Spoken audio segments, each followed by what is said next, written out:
国王湖是旅行社很喜欢安排的行程，一般都是由 Conessy Sealand 码头出发，而后搭船到俗称红葱头教堂的圣巴尔多禄茂教堂下船，大家进入教堂参观一下，四处绕绕晃晃拍拍照，而后再搭乘电动船返航。只有自助型的游客船票会买到 Sealand， 而后步行至上湖拍船屋，有时间的人会走到另一端的牛奶小屋，热爱健行者甚至会徒步走到 Rothbach Waterfall， 观赏这个德国第一高的 Rothbach 瀑布。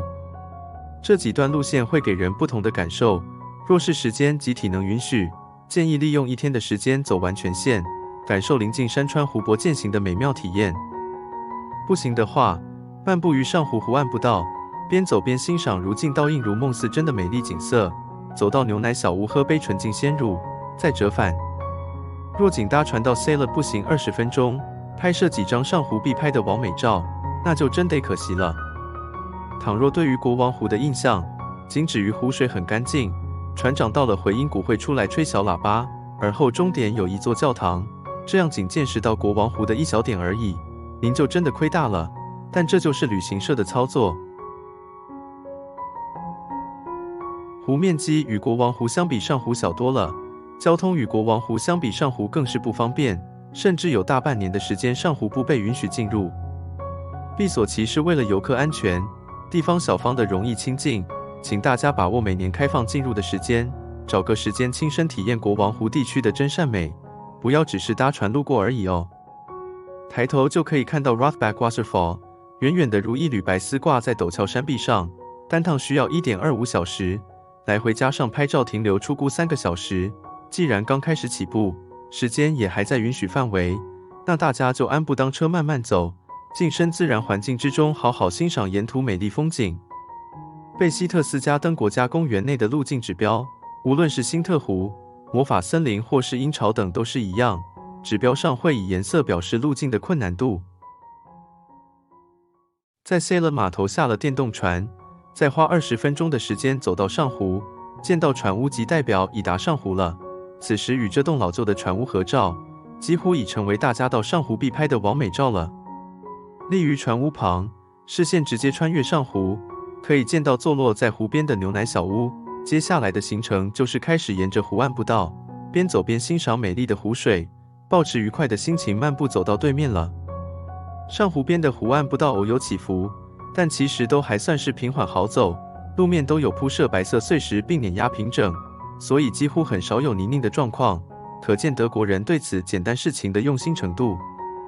许多路段都是伴着翠绿湖水而行，藏在大树绿荫下的蜿蜒白色小径，搭配一旁如翡翠般的湖水，行前对于外国人为何那么喜欢到户外健行存有疑问，现在心中已有解答了。路边偶尔有岔路小径可以直接亲近湖面，因湖水深度而表现出来的渐层颜色，竟然是从无色透明开始起始，而且是延伸很远后方才开始有颜色，这或许就是湖水纯净的表现吧。与夏天的天气相较起来，临界上湖关闭仅剩3日的今天，天气虽然不算是很好，我见的阳光依然可以使在简单不过的步道，随意拿起相机拍摄就是一张美照。上湖的湖岸步道偶有起伏，但都还好走，唯有一处在山壁上辟出阶梯的地方，需特别小心行走，怪不得路牌指标此条路径为蓝色圆点。落差大的地方会以阶梯克服，行至上方路面就显得有些凹凸不平，此时需时时注意自己的步伐，千万不要歪到脚了。尤其若遇双向交汇，更要小心慢行。步道上图见一组让游客必须要迂回而行的围栏，这项措施想必是牛奶小屋牛群的饲主为避免牛只逃窜走失而特别设立。上湖区域有许多变色树木，但因此的会随着冬季的来临而关闭。2019年的最后开放时间为10/13，不然再经过几次冷空气的催黄，此处的秋色想必更加艳丽万分。沉浸在山水野地分多金的环绕之下，徒步健行让人越走越有精神，尤其是在这种紧邻湖边的高耸大树之下，走路本身这个简单动作，就是生活向上延伸无法言喻的一种享受。